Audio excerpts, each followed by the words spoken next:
الحمد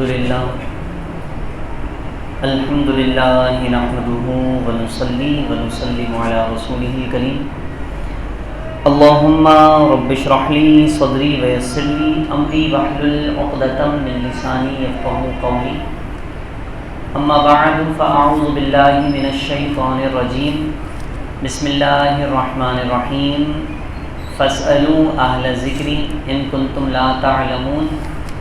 صدق اللہ مولانا العظیم وصدق رسولہ النبی الکریم الامین ونحن علی ذلک لمن الشاہدین والشاکرین والحمد للہ رب العالمین. تمام احباب بآواز بلند درود پاک کا نذرانہ پیش کیجیے. اللہم صلی علی سیدنا و مولانا محمد معدن الجود والکرم وعلی آلہ و اصحابہ وبارک وسلم. صلاۃ و سلام علیک یا سیدی یا رسول اللہ صلی اللہ علیہ وسلم. الحمدللہ رمضان المبارک میں بعد نماز عصر منعقد ہونے والی اس نشست میں میں نے آپ احباب کی خدمت میں کئی عنوانات پر سیر حاصل گفتگو کرنے کا شرف حاصل کیا، جن میں سے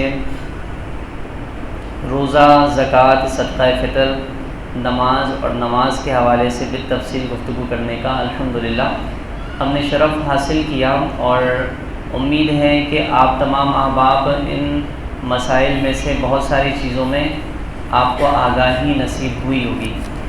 تو انشاءاللہ کل سے میرا ارادہ ہے ایک بہت ہی اہم عنوان پر گفتگو کرنے کا، اور وہ عنوان ہے طلاق. طلاق کے مسائل پر انشاءاللہ اور طلاق کے حوالے سے بہت ساری باتوں پر انشاءاللہ کل گفتگو کی جائے گی، اور آپ کے دماغ میں، آپ کے ذہن میں طلاق کے حوالے سے جو بھی سوال ہو تو آپ ضرور یہاں لکھوائیں، تاکہ ہم اس پر بھی گفتگو کر سکیں اور اس حوالے سے آپ تمام لوگوں کو جواب دے سکیں. تو انشاءاللہ کل بالتفصیل طلاق کے عنوان پر گفتگو کی جائے گی. تو خود بھی شرکت کریں اور دوسرے لوگوں کو بھی اس کی دعوت دیں، کیونکہ آپ بھی اس بات سے بالکل اتفاق کریں گے کہ اس ماحول میں، اس معاشرے میں غلط فہمی کی وجہ سے لوگ ایک تو طلاق دے دیتے ہیں، اور پھر اس کے بعد غلطی پر غلطی یہ ہوتی ہے کہ طلاق دینے کے بعد پھر کوئی صورت ایسی پیدا کرنے کی کوشش کرتے ہیں کہ واپس ہم اپنی اہلیہ کے ساتھ رہنا شروع کر دیں. تو ان تمام حوالے سے گفتگو کی جائے گی کل، تو آپ لوگ ضرور اس میں شرکت فرمائیے گا. آج سوالات ہم کرتے ہیں کیونکہ بہت سارے سوالات جمع ہو گئے ہیں، تو ان میں سے کئی سوال جتنا ہو سکتا ہے اتنے سوالات کے جوابات دوں گا. لیکن جواب دینے سے پہلے میں ایک مسئلے پر آپ سے بات کرنا چاہتا ہوں کہ ہمیں پتہ ہونا چاہیے ہم جو کر رہے ہیں اس کے بارے میں کچھ نہ کچھ اویئرنیس تو ہمیں ہونی چاہیے. مثال کے طور پر ہم انگوٹھے چومتے ہیں. حضور علیہ الصلاۃ والسلام کا نام نامی اس میں گرامی آتا ہے. تو انگوٹھے کے ناخن کو چوم کر آنکھوں سے لگاتے ہیں. تو بعض لوگ اس پر اعتراض کرتے ہیں اور کہتے ہیں کہ یہ جائز نہیں ہے اور یہ بدعت ہے، اور بعض لوگ نعوذ باللہ اس کو شرک سے بھی تعبیر کرتے ہیں. پہلی صورت تو میں آپ کو بتاؤں کہ شرک تو کسی صورت میں یہ ہو ہی نہیں سکتا. ہمیں شرک کی ڈیفینیشن بھی پتہ ہونی چاہیے، ورنہ ہر کوئی مشین گن اٹھا کر شرک کے فتوے داغنا شروع کر دیتا ہے. تو شرک کا مطلب پتہ ہونا چاہیے. میں اس سوال کے ضمن میں آپ کی خدمت میں شرک کے بعد بھی شرک کا مسئلہ بھی ذکر کر دوں، شرک کی ڈیفینیشن بھی بتا دوں.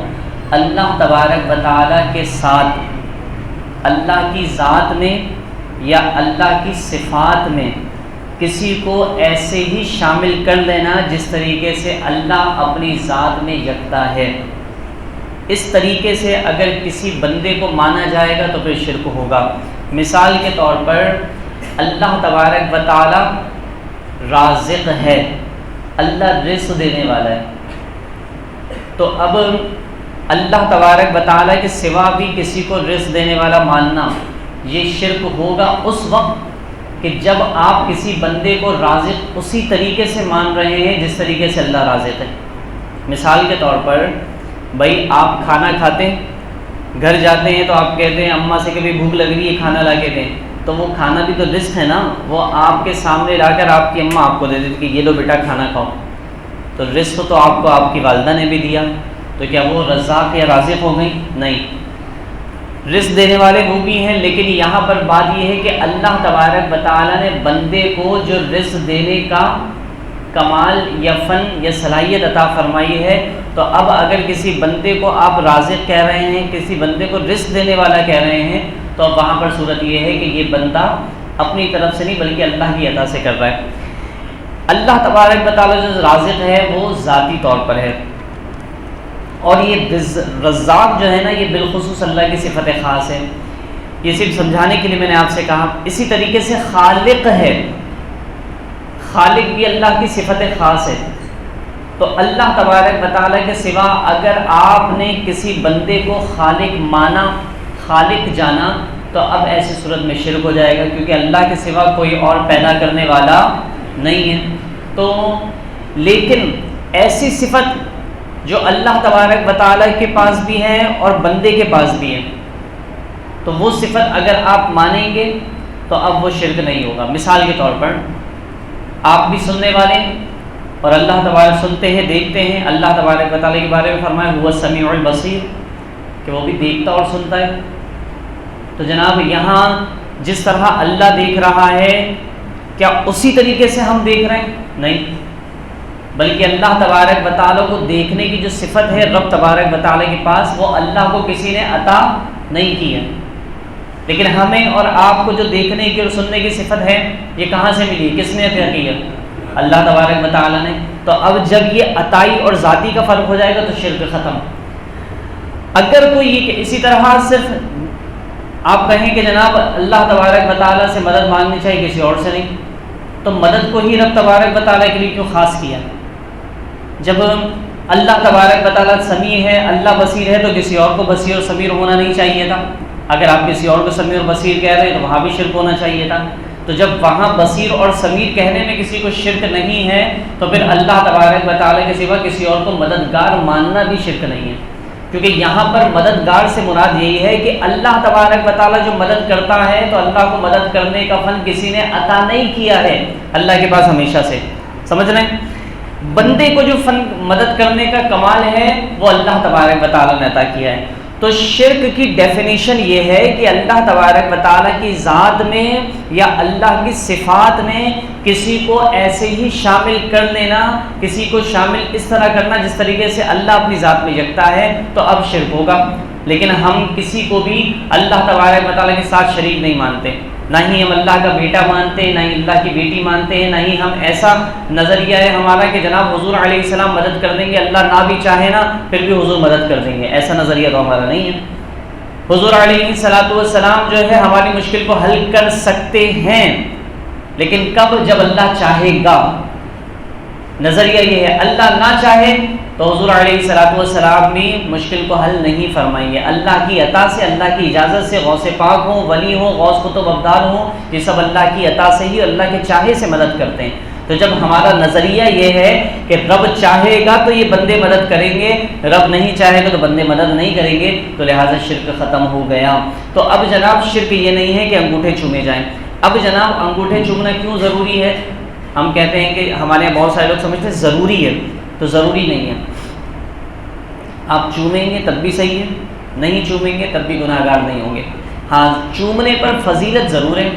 حضور علیہ السلام نے ایک مرتبہ جب حضرت بلال رضی اللہ تعالیٰ عنہ کو اذان دینے کا حکم دیا تو حضرت بلال رضی اللہ تعالیٰ نے اذان دی، اور جب آپ اشہد ان محمد رسول اللہ پر پہنچے تو حضرت ابو بکر صدیق رضی اللہ تعالیٰ عنہ نے اپنے انگوٹھوں کو چوما اور آنکھوں سے لگا لیا تھا۔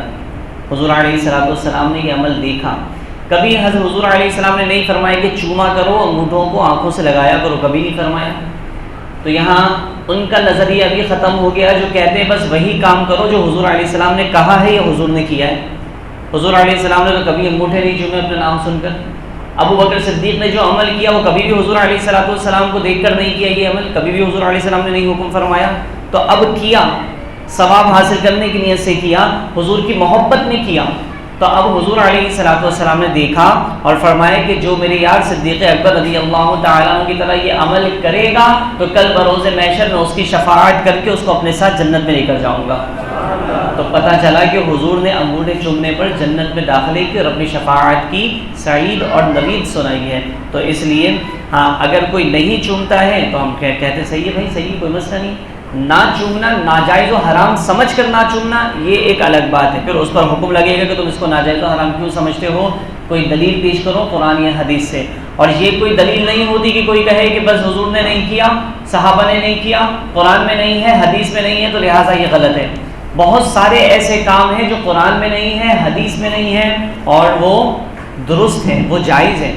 تو اس کی سینکڑوں مثالیں، پھر اس پر بھی انشاءاللہ کبھی موقع لگا تو گفتگو کروں گا میں۔ تو یہ میں نے ضروری سمجھا، اس سے کسی نے پوچھا کہ بھئی اس کے بارے میں کچھ کہہ دیں، تو میں نے مختصر کرنے کی کوشش کی، لیکن یہ بھی طویل ہو گیا۔ بہرحال اللہ تبارک و تعالی ہم سب کو عمل کی توفیق عطا فرمائے۔ سوال کی طرف چلتے ہیں۔ جی، جو 4 رکعتیں نماز جمعہ سے پہلے اور بعد میں پڑھی جاتی ہیں، اس کی نیت کس طرح کریں گے؟ یہ سنت ہے اور اس میں سنت کی ہی نیت کریں گے، اور اس میں ظہر کا کوئی عمل دخل نہیں ہے۔ آپ نیت جمعے کی جو پہلی 2 رکعت فرض سے 4 رکعت پہلے پڑھی جا رہی ہے تو یہ سنت مؤکدہ ہے، اور 2 رکعت فرض کے بعد، جمعے کی 2 رکعت فرض کے بعد جو پڑھی جا رہی ہے وہ بھی 4 رکعت سنت مؤکدہ ہے۔ نیت آپ یوں ہی کریں گے کہ نیت کرتا ہوں میں 4 رکعت سنت مؤکدہ، وہ میرا قابل شرک ہے صلی اللہ تعالیٰ کے وقت جمعہ، اور اس انداز میں اب اللہ اکبر کہہ کر نیت باندھ لیں گے۔ جی، کیا احسان ثواب اگر ہم والدین کو کر رہے ہیں اور ساتھ ہی کل امت مسلمہ کو کر دیں تو ہمارے والدین کے ثواب میں تخفیف ہوگی؟ اصالِ ثواب آپ تمام لوگوں کر رہے ہیں، ایک قرآن پاک پڑھا۔ علماء مسئلہ بیان کرتے ہیں کہ اگر کسی نے ایک قرآن پاک پڑھا اور والدین کو بھی بخش دیا، دیگر لواحقین کو بھی بخش دیا، دیگر رشتہ داروں کو بھی بخش دیا، سارے قبرستان اور سارے مرحومین کو بخش دیا، تو سب کو ایک ہی قرآن کا ثواب پہنچے گا، اور سب کے برابر اللہ تبارک و تعالیٰ اصالِ ثواب کرنے والے کو ثواب عطا فرمائے گا۔ تو اس میں کوئی حرج نہیں ہے، یہ علماء کا مسئلہ ہے، علماء نے مسئلہ بیان کیا ہے جو میں نے آپ کی خدمت میں پیش کر دیا۔ تخفیف نہیں ہوگی، بلکہ اصالہ 10 لوگوں کو اصالہ ثواب کرنے سے آپ کا ثواب بڑھ جائے گا۔ قضاء عمری کی نمازیں ایک دن کی ایک ساتھ پڑھ سکتے ہیں، اور اگر پڑھ سکتے ہیں تو کن کن اوقات میں، اور اس کا طریقہ بیان فرما دیں۔ اور اگر طاق راتوں میں صلاۃ و تسبیح و دیگر عبادت کرنے سے بہتر قضاء عمری پڑھنا ہے؟ قضاء عمری ایک دن میں بالکل پڑھ سکتے ہیں، اور کن کن وقتوں میں پڑھ سکتے ہیں؟ مکروہ اوقات جو ہیں ان کے علاوہ تمام وقتوں میں آپ قضاء عمری پڑھ سکتے ہیں۔ مکروہ اوقات غروب آفتاب، طلوع آفتاب اور زوال آفتاب۔ جب سورج نکل رہا ہو اس وقت کوئی بھی نماز نہیں پڑھ سکتے، یہاں تک کہ قضاء عمری بھی نہیں پڑھ سکتے۔ جب سورج ڈوب رہا ہو اس وقت بھی کوئی نماز نہیں پڑھ سکتے، اور جب سورج بیچ آسمان پر ہو جو زوال کا وقت کہلاتا ہے تو اس وقت بھی کوئی نماز نہیں پڑھ سکتے۔ اس کے علاوہ آپ کسی بھی وقت قضاء عمری پڑھ سکتے ہیں۔ عصر کی نماز کے بعد نوافل نہیں پڑھ سکتے، لیکن اگر کوئی قضاء عمری پڑھ رہا ہے تو وہ پڑھ سکتا ہے۔ لیکن یہاں پر علماء نے مسئلہ یہ بیان کیا ہے کہ عصر کی نماز کے بعد اگر آپ کو قضاء عمری پڑھنی ہے یا کوئی بھی قضا نماز پڑھنی ہے تو وہ آپ اپنے گھر میں پڑھیں، تنہائی میں پڑھیں۔ کیوں؟ کیونکہ اگر آپ مسجد میں آ کر پڑھیں گے، مثال آپ نے عصر پڑھ لی، لوگوں کو پتہ چل گیا کہ ہاں بھائی اس نے عصر پڑھ لی ہے، اب آپ نماز قضا پڑھنا شروع کریں گے تو اب لوگوں کو یہ اگر مسئلہ پتہ ہے کہ یار نفل تو پڑھ نہیں سکتے عصر کے بعد، یہ کیا پڑھ رہا ہے، تو یقیناً یہ شخص جو ہے یہ قضا پڑھ رہا ہے، قضا عمری پڑھ رہا ہے، تو اب ان پر آپ کی قضا نمازوں کا گناہ کا اظہار ہو جائے گا۔ قضا نماز کرنا گناہ ہے، تو لہٰذا ان لوگوں پر آپ کے گناہ کا اظہار ہوگا، اور گناہ کا اظہار کرنا بھی گناہ ہے۔ تو لہٰذا عصر کے بعد بھی قضاء عمری پڑھی جا سکتی ہے، لیکن تنہائی میں کسی کو پتہ نہ چلے، کوئی لوگ دیکھے نہیں تو پڑھی جا سکتی ہے۔ اور قضاء عمری میں ہم جو صلاۃ و تسبیح پڑھتے ہیں طاق راتوں میں، تو پوچھا کہ اس سے افضل کیا قضاء عمری پڑھنا نہیں ہے؟ تو بالکل اس سے افضل ہے۔ اکثر آپ علماء سے مسئلہ سنتے ہوں گے کہ نوافل پڑھنے سے بہتر یہ ہے کہ قضاء عمری پڑھی جائے، تو بالکل افضل یہی ہے کہ قضاء عمری پڑھی جائے، لیکن ایسا نہیں ہے کہ جناب افضل تو وہ ہے اور لہٰذا تم قضاء عمری کو چھوڑ کر صلاۃ و تسبیح کا اہتمام کر رہے ہو۔ یہاں معاملہ یہ ہے کہ صلاۃ و تسبیح کا مساجد میں اہتمام اس لیے ہوتا ہے کہ یہاں تو لوگ ادا نہیں پڑھتے، قضا کہاں پڑھیں گے؟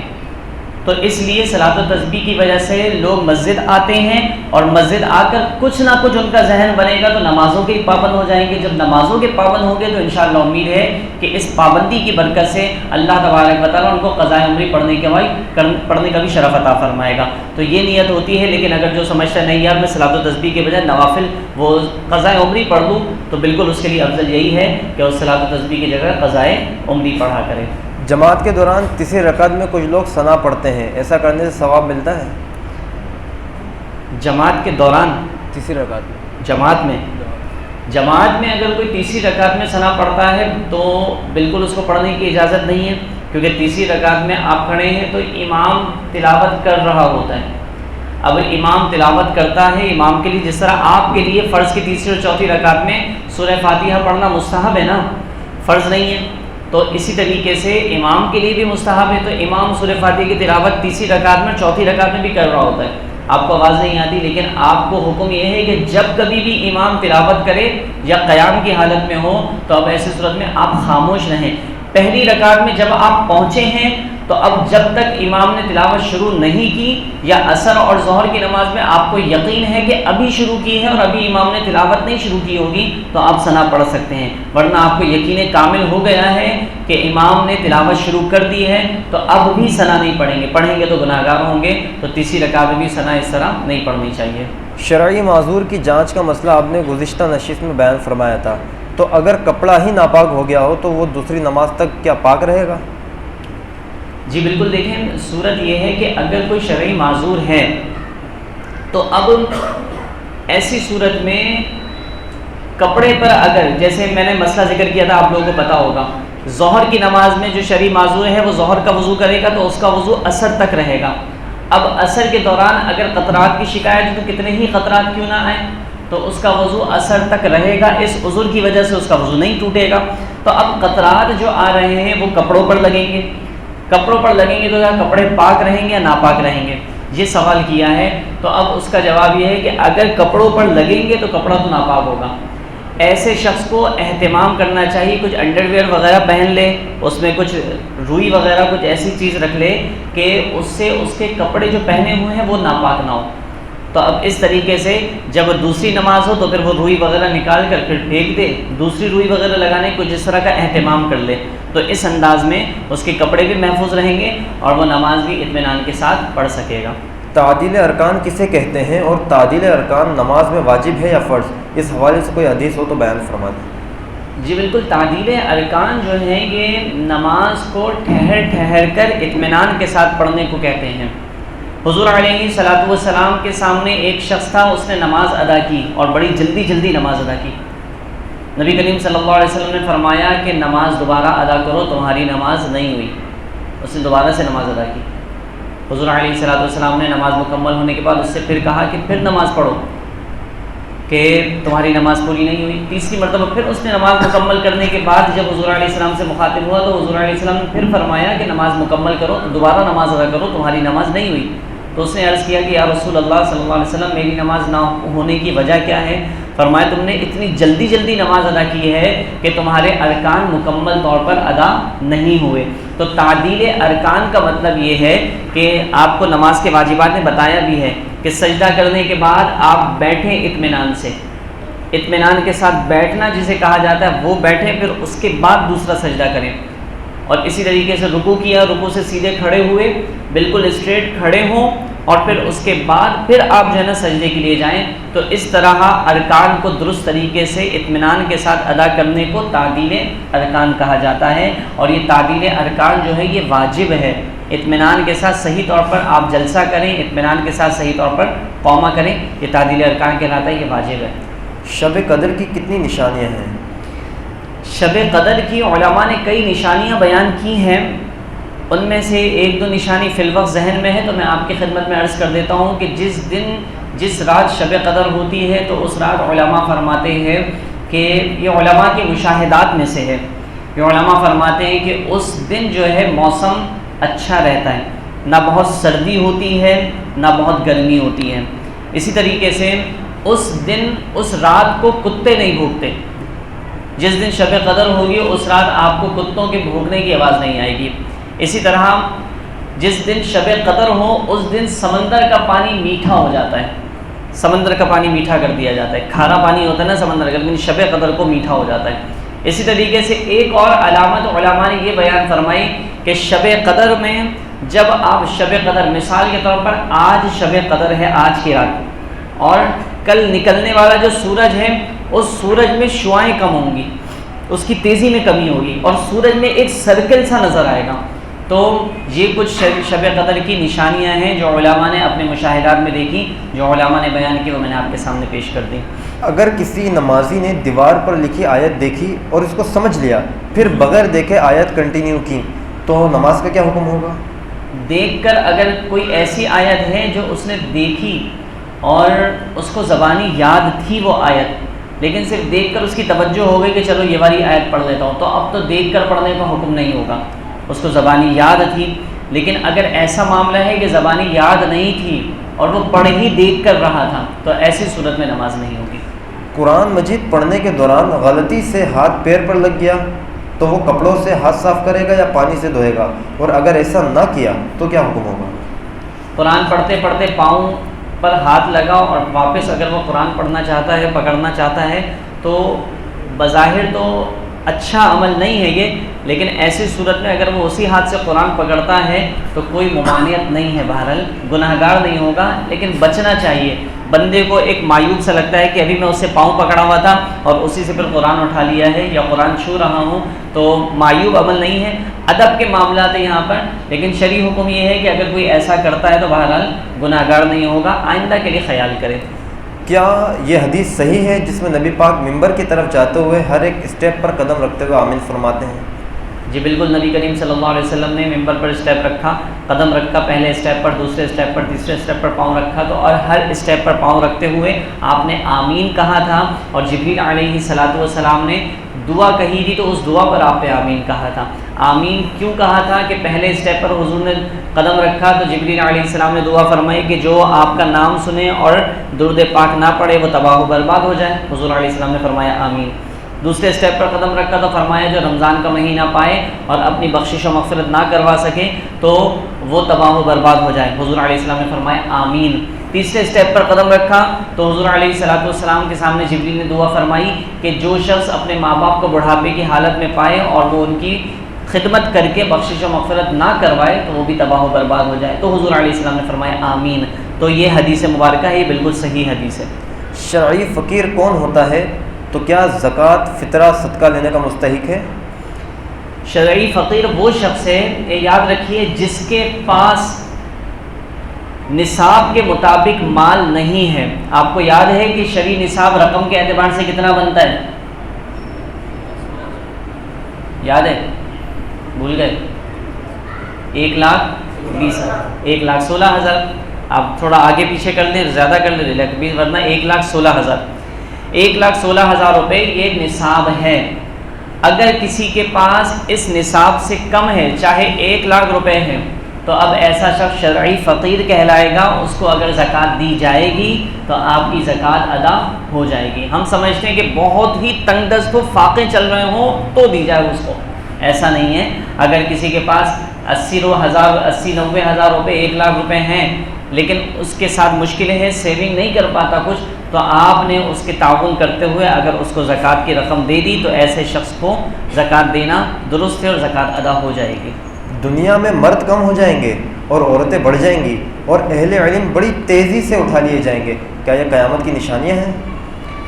عورتیں کم ہو جائیں گی، مرد بڑھ جائیں گے، مرد کم ہو جائیں گے، عورتیں بڑھ جائیں گی، تو ایسا تو یاد نہیں پڑتا کہ کہیں پڑھا ہو۔ ہاں یہ ضرور ہے کہ علم اٹھا لیا جائے گا، علم اٹھا لیا جائے گا تو اس کا مطلب یہی ہے کہ علماء جو ہیں ان کا تیزی سے انتقال ہونا شروع ہو جائے گا۔ تو بہرحال یہ دور ایسا ہے کہ اس دور میں، اس سال 2021 میں، 2023 میں کئی علماء دنیا سے رخصت ہو گئے ہیں، تو اللہ ہم سب کو علماء کی قدر بھی کرنے کی توفیق عطا فرمائے اور علم سے اللہ تبارک و تعالی ہمیں شرف نصیب فرمائے۔ جی، وضو کی حالت کے اندر شیشے میں اپنے آپ کو دیکھنے سے وضو پر کوئی فرق پڑے گا؟ نہیں، کوئی فرق نہیں پڑے گا، وضو ہو جائے گا۔ کوئی قبر پر بیٹھا ہو اور اسے سمجھایا جائے کہ میاں قبر پر بیٹھنا منع ہے، پر سامنے والا یہ منطق پیش کرے کہ ہم نے صاحب مزار سے اجازت لے چکے ہیں، سچا دین اسلام اس بارے میں ہماری کیا رہنمائی کرتا ہے؟ اچھا، مزار قبر والے نے خود کہا ہے کہ ہاں بھائی بیٹھ جاؤ آ کر ہماری قبر پہ، تو یہ بڑے صاحب کش لوگ ہیں جن کو اس طرح اجازت مل جاتی ہے. تو بہرحال ہمیں تو کبھی کوئی کسی نے ایسی اجازت نہیں دی کہ کسی قبر پر بیٹھنا چاہتے ہوں اور اندر سے آوازیں آ جاؤ میاں بیٹھ جاؤ، کوئی مسئلہ نہیں ہے. تو ایسا تو اب یہ بلا وجہ اپنے طور پر جو ہے نا اندھیرے میں تیر چلانے والے لوگ ہیں. تو آپ کو اندر سے آواز آ بھی جائے پھر بھی حضور علیہ الصلاۃ والسلام کا فرمان زیادہ قابل اعتبار ہے یا